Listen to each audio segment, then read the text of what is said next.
with just the skin and subcutaneous tissue removed.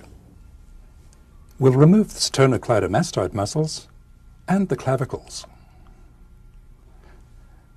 And we'll also remove these slender muscles, the infrahyoid muscles. We'll see them later.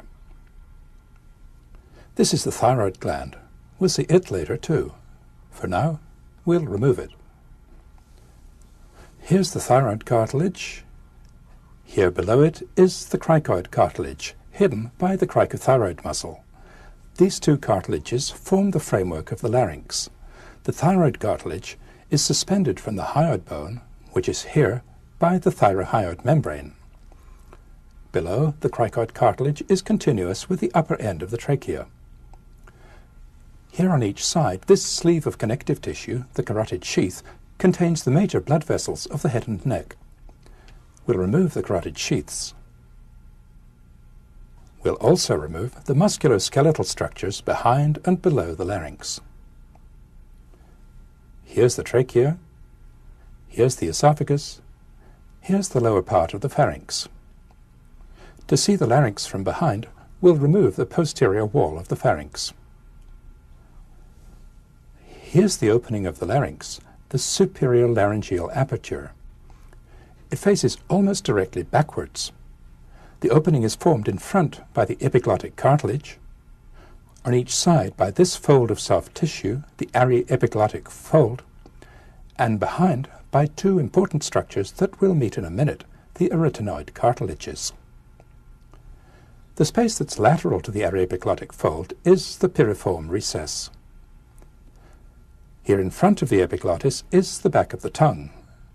The space between the tongue and the epiglottis is the vallecula.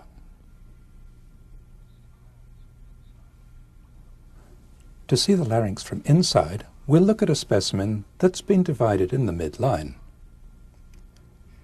Here's the epiglottis. Here's the aryepiglottic fold. Here's the divided thyroid cartilage and the divided arch and lamina of the cricoid cartilage.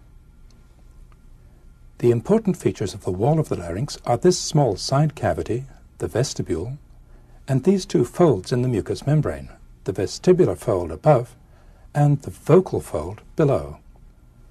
Just beneath the mucosa of the vocal fold is an important structure, the vocal ligament, which we'll see shortly. Here's the larynx in the living body, seen from above with an endoscopic camera. Here's the epiglottis. Here's the left aryepiglottic fold. Here are the vestibular folds. Here are the vocal folds. Here between them, we're looking down through the vocal opening into the trachea. To get a preview of the muscles of the larynx, we'll remove the mucous membrane from here down to here.